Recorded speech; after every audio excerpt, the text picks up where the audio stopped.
I hate being a park ranger. There, I said it. It's nice to finally get it off my chest. It's not like there's any one specific thing that makes it so bad. It's a combination. The pay sucks, the health insurance is non-existent, and dear God, don't ever forget to hose yourself down with bug spray during the warmer months. I have a case of it that I keep in my car. I found out the hard way when I was down near the lake and was set upon by a swarm of mosquitoes, and the ticks get into places that you wouldn't imagine. These are the minor annoyances. There is also the other part of the job, the dangerous part. I'm not talking about people being idiots and having to swoop down from the top of a ravine to rescue them. Yeah, I mean that's there. In my opinion, that's called a natural selection. If they were close enough to the edge to fall, then that's on them. No, I'm not talking about those incidents either. I'm talking about the real danger. I'm not supposed to say anything, but I'm tired of the code of silence. That's why I'm posting this here. Now it goes without saying that I won't use anybody's real name, including the park that I work at. That should keep me out of trouble. I started working here as a park ranger around a year ago. It seemed nice at first to get out and enjoy nature. I'm sure nature would laugh at that since she seems to be set on killing people. Between storms, falling trees, landslides, wildfires, and not to mention cryptids, nature is not exactly man's best friend, at least in this park.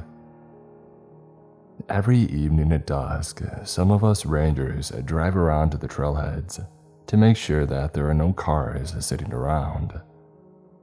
If there is, we take the license number and call the police to see if the person had been reported missing. If there are no cars there, we lock up the gates. On this evening, I had just finished locking the gate down by the lake. It had been a while since I had been near any restrooms, and the nearest one was a half-mile away. I was responsible for this side of the lake, so I knew no other rangers would be around. I looked left and right, then whipped out and added a little more fluid to the lake.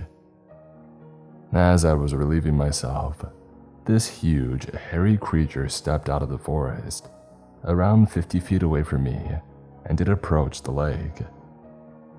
It bent over, pulling water out of the lake with its massive hands, and bringing it up to its mouth to drink. After about the third handful, it looked over and noticed me for the first time. It saw what I was doing, and then it spat the mouthful of water back into the lake. We both froze. Do you know that oh crap moment when you catch someone doing something that they shouldn't at the same time you're doing something that you shouldn't? Like when you're on duty and coming out of the liquor store with a brown bag and you see a coworker buying a bag of weed. You both stare at each other hoping that the other one will be the one to feel guilty and walk away first. But neither of you does. You just stand there. That's what we did. We just stood there looking at each other, this creature and I. Now was I scared? Heck yeah, I was scared. This thing was freaking huge. Do you remember that part in Star Wars where Han tells 3PO that Wookiees are known to rip people's arms out of their sockets? Well, that's what I was thinking this thing might do. I mean, it was big enough to give Chewie a swirly. The thought of my arms being forcefully and painfully removed from my body bounced around in my head so much that I started sweating. They say that animals can smell fear. I bet I smelled like I had just walked out of a Saw movie marathon. Neither one of us moved. Me out of total terror, him out of, how the heck should I know what that thing was thinking? All I knew was that it wasn't running away. I didn't take that as a good sign. I took that as him looking at me and someone in the background ringing the dinner bell. Finally, after a long moment of this insane standoff, my shaking hand reached for my phone. Much to my surprise and relief, it took off into the woods at inhuman speed. Against my better judgment, I followed as best I could but soon lost sight of it. I came back to the shoreline and found huge footprints. I took pictures with my phone and went to the station to show everyone. "That's super," Ron said with a laugh. "Did you get a picture of the Tooth Fairy too?" The room erupted with laughter as all the rangers, even the ones that I had considered to be friends, turned on me. "No, that would be a fae," said Sharon, "not a Sasquatch. Don't you know anything, Ron?" "Did it give you any beef jerky?" Jeff said, causing the group to erupt with even more laughter. "Oh no, come on," Nancy said. "Let's be realistic." My hopes soared that someone might actually believe me.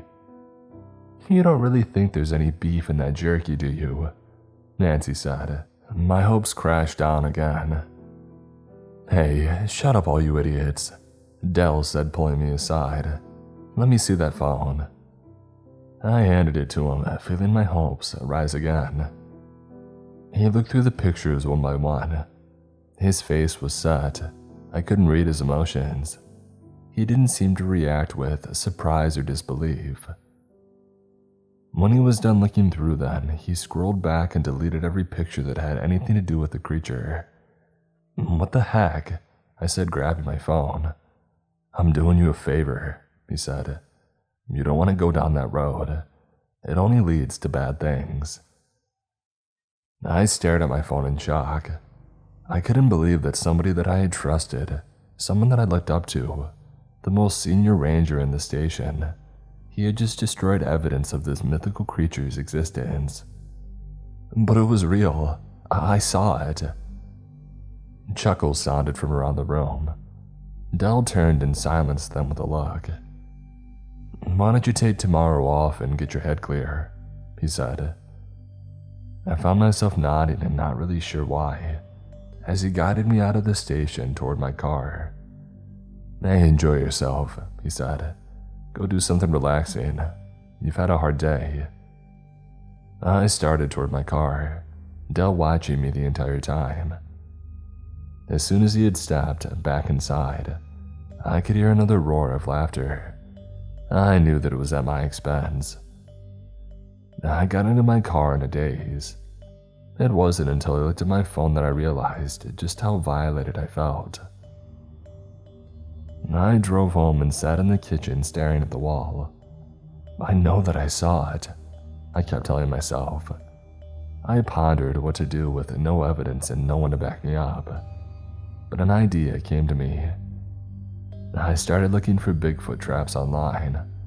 I looked up how to trap a Bigfoot and got some very interesting ideas. The next day, I went and bought some bear traps.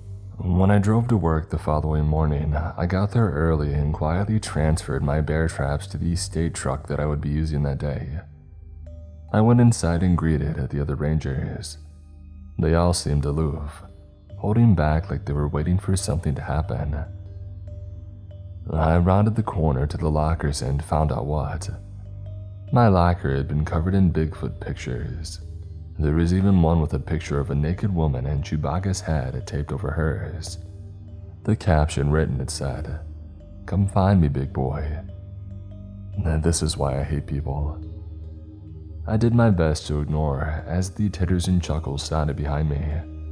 I said nothing and I went to my truck. I sat there for a long time trying to get the rage to bleed off, but all I could think of was revenge. That taught me the hard lesson. Just keep your mouth shut. I learned that lesson well, but the damage was already done. The other rangers were already calling me a freak and a joke. That upset me, but also strengthened my resolve. It would have been easy to quit right there, but I was determined to prove myself. That I was as good as they were. That I wasn't crazy. That this thing really existed. As the man said, 2 out of 3 ain't bad. I started patrolling down by the lake more often, looking for my prey where I had seen it last. But I had the sinking suspicion that it was watching me, that it knew that I was hunting it. I tried to be nonchalant about it at first. I would drive by looking around like a good ranger should, but after a while I started getting impatient. I would spend more time there than the rest of my route. It got to the point where people would come up to me and ask for help, but I would ignore them or shuttle them off to another ranger. I started getting proactive in my hunt. I found a deer carcass near the place that I had seen the creature, and I set the bear traps up around it. And then I staked out the area and I waited. For a long time. People came up to me, I ignored them. Animals came up to me and I ignored them. The only thing I was focused on was finding my prey. Morning turned to afternoon and turned to evening with no results. I sighed in resignation when it came time to close the gates. I decided to go home and let the traps do the work for me. The next morning I overslept, and I drove like a madman to get to work, more specifically to get back to my stakeout. Imagine my surprise when I came back and found that I had caught something in my trap. A fellow ranger. Ron lay on the ground screaming, and I went over to help him. "Are you okay?" I said. "No, you idiot. I have a giant metal jaw attached to my leg," he said. I fumbled with the trap, trying to get it open, only to have it snap shut on his leg again. "Jesus, what the heck are you doing?" he said. "Are you too stupid to even open a trap?" I stopped and looked at him. "Well, at least I'm not stupid enough to step into one." "Hey, screw you." I stood up to leave. "Where are you going?" I whipped around on him. "Screw you," I said. "I come over here to help you and you're treating me like some piece of crap. Get out of your own dang trap." I started walking away. "Okay," he said. I stopped and turned. "Okay, what?" "Okay, I'm sorry. Will you please help me get out of this trap?" I paused for a moment and then went back. "Alright, I've never opened a trap before," I lied. "Tell me what to do." "Well, these are the springs," he said. "Press down on them and it'll open the jaws." Once the jaws were open, he pulled his injured leg free. "Thank God," he said, checking out his injured leg. "Who put that trap there anyway?" "No clue," I lied. I drove Ron straight to the hospital to get him taken care of. Once he was in the room and being treated, I left. But there was the matter of the illegal bear trap that had injured a park ranger. Dell was not happy. He pulled me into his office. "Man, I can't believe this happened," he said. "I've known Ron for years. He's a good friend and a good ranger. The person responsible for this is gonna pay. I'll see him strung up by his entrails." "Yes, sir," I said. "This should never happen on park grounds. It's a deliberate attack and I won't rest until I see Ron's killer behind bars." "He's not dead, sir." "Whatever, you get the point," he said. "And what do you know about this?" "Me?" I said, feigning ignorance. "Why would you ask me?" He shot me a steely glare. "You know exactly why," he said. I was feeling the metaphorical handcuffs click closed around my wrist. "Because you didn't listen to me and let this Bigfoot thing go," he said. "Other rangers have seen you hanging around where you saw that thing. I'm thinking maybe you saw the person who set that trap." I took a breath, feeling the cuffs fall off my wrist. "Well, there have been a few unsavory types hanging around," I said. "Well, I want you to track him down and find out who did this to one of my rangers," he said, slamming his fist on his desk. "Yes, sir," I said as I walked out of his office. I couldn't believe it. I was off the hook. I was in charge of my own investigation. Stopping to think about it, it made perfect sense why he chose me. It was a crap job that no one else wanted to do, but I was going to do it to my absolute best of ability. I thought sarcastically. "Yes, sir. I won't rest until I'm brought to justice. You can count on me, sir." I waited until I was a mile down the road before I started laughing. I went to the crime scene and explored it very carefully. Back and forth, over and over I went through the area, until there were no tracks anywhere that weren't mine. Of course, the only tracks before were mine too, and of course, Ron's. As an added bonus to tracking myself, I was able to do it in the area of the sighting, continuing my search for the creature. It was a win-win for me. Thank you, Ron, you piece of crap, for blundering into that trap and giving me the best assignment that I could possibly have, I thought. As the days went by and I looked for myself in vain, I came across an area not too far from the lake where there was a cave with a well-worn path to it. At first I thought it was a bear cave, but then I found a couple of the tracks that had been deleted off my phone by a certain ranger. I took pictures of the tracks and made sure that I sent them to myself by email. And I also kept my mouth shut about it, at least to my idiot coworkers. My mind playfully wondered how many more I could trick into a bear trap, or maybe something worse. I smiled as I chided myself for such thoughts. Suddenly, I felt that something was wrong. The birds had stopped singing. I turned to find the creature standing 4 feet from me. I was amazed at how silent it had moved, but my amazement quickly gave way to fear as a yellow river ran down the inside of my pants. It was even more huge up close, at least 8 feet tall, and completely covered in brown fur. It had bared its teeth and was flexing its massive hands. For some reason, I don't think that it liked me very much. Go figure. It lunged at me with impossible speed. I tried to dodge, but my boot got stuck on a tree root and I tripped. I fell backward and landed hard on my back, knocking the wind out of me. I laid there helpless at the mercy of this beast. All it had to do was carry me into its cave and I would never be seen again, except for in smelly little piles hours later on. That was a happy thought. I tried to regain my normal breathing, surprised that it hadn't dragged me away yet. As I came around and the stars floated around my head turned back into trees, I saw the creature laying face down a few yards from me. I rose slowly and approached it. I could see its back rising and falling, so I knew that it was still breathing. I took out my phone and took pictures just in case it didn't kill me, or in case it got up and ran away. I even leaned close and took a selfie with it in the background.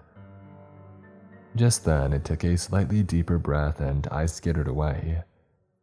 When it didn't jump up and rip my arms out of my sockets, I took a closer look. There was a little blood laying beside its head, which was laying on top of a big rock.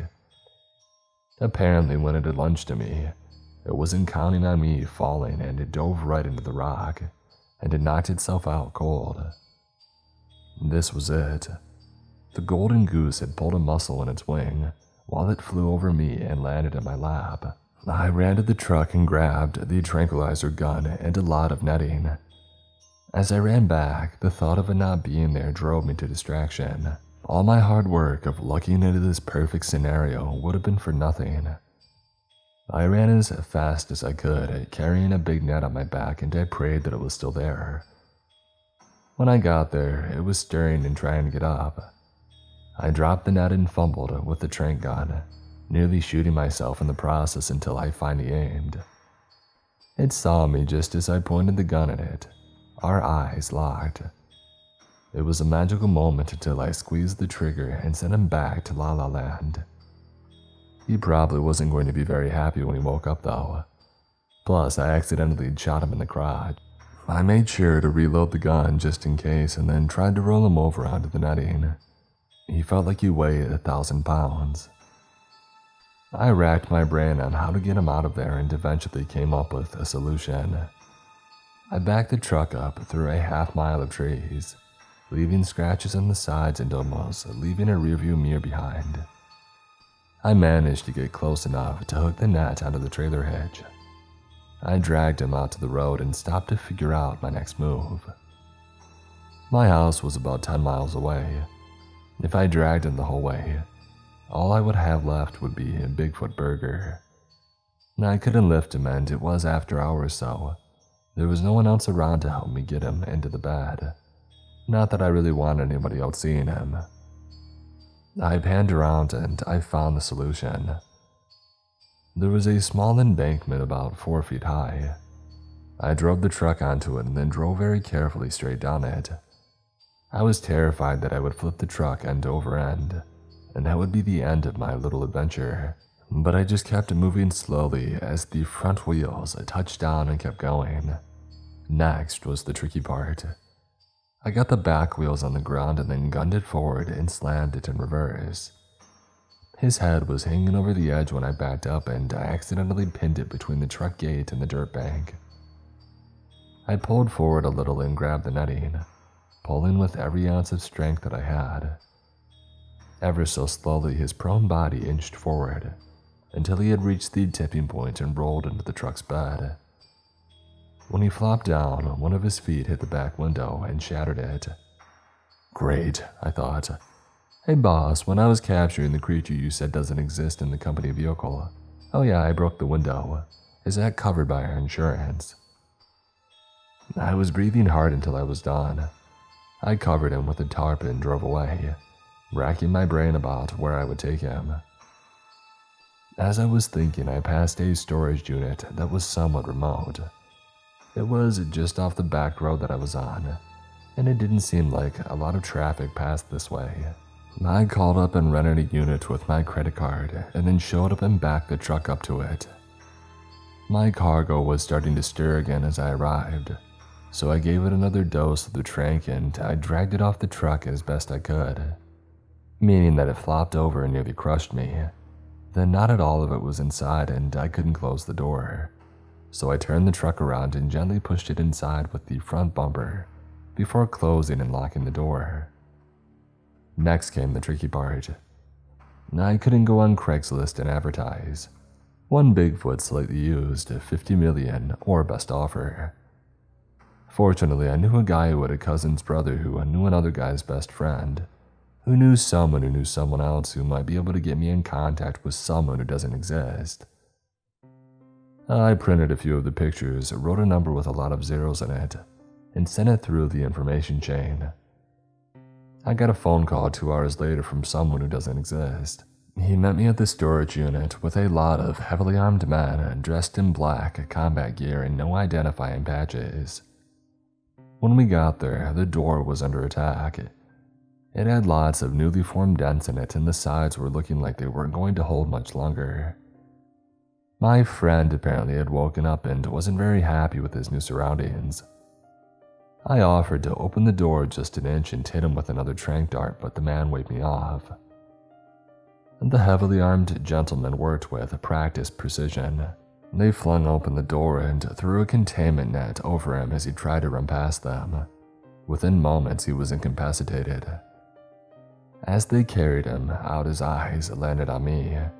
They narrowed and he let out a menacing growl. "I'd say you made a new friend," the man said, handing me a business card with a number on it and nothing else. "What's this for?" I said. "If you come across any more creatures of such a mythical nature, give me a call. Maybe we can help with the capture of the next one." "Are you nuts?" I said. "You saw that thing, it's huge and it wants to kill me now. And yet here you are, very much alive." He reached into a pocket and pulled out a check. "And very wealthy." I looked at the check and then back at him. He grinned. "Might I suggest that you not spend too much and raise suspicions? So, you would pay me this much for each one of these things that I find?" He nodded. "And you would help me catch it?" He nodded again. "Well, looks like you just bought yourself a park ranger," I said, offering my hand, and he shook it. "Pleasure doing business with you," he said, and then turned and walked away. Temptation is a terrible thing. I was tempted to buy a brand new Ferrari and drive it to work just to shove it in the noses of those guys who made fun of me. But then I realized that success is the best revenge. If I can nab another creature or two, I could buy my own little island and retire. I'm thinking maybe Hawaii. My investigation into the bear trap took me to a place where I'd heard there's been some trouble lately with missing hikers. Not that I really care about the hikers. In this park, we should rename the trails for which cryptids hunt on it. That way, when these hikers ignore the warnings and blunder into the dens of these dangerous creatures, they'll only have themselves to blame. I'm thinking maybe I can make my job easier by buying the land that has the cryptid that I'm looking for and then clear cut all the trees so it has no place to hide. Now I know what you're thinking, it would just run away to another spot. Not the way that I would clear cut. Start with 100 machines on the outside of the property and work our way into the center so it has nowhere to go. As I looked around the land and daydreamed, a hiker came running up to me. "Please, you need to help me," she said. "Oh, what's the problem?" I said, feeling less than interested. "My husband and brother, they were attacked by an animal." She lowered her eyes. "I don't really know what it was. It seemed unnatural." My ears perked up and I became laser focused on helping this poor woman. "Don't worry, ma'am," I said. "Show me where it happened and I'll take care of it." "Oh, thank God," she said as we started down the trail. "I was worried that you wouldn't believe me." "Trust me, ma'am," I said. "I want to find out what happened as much as you do."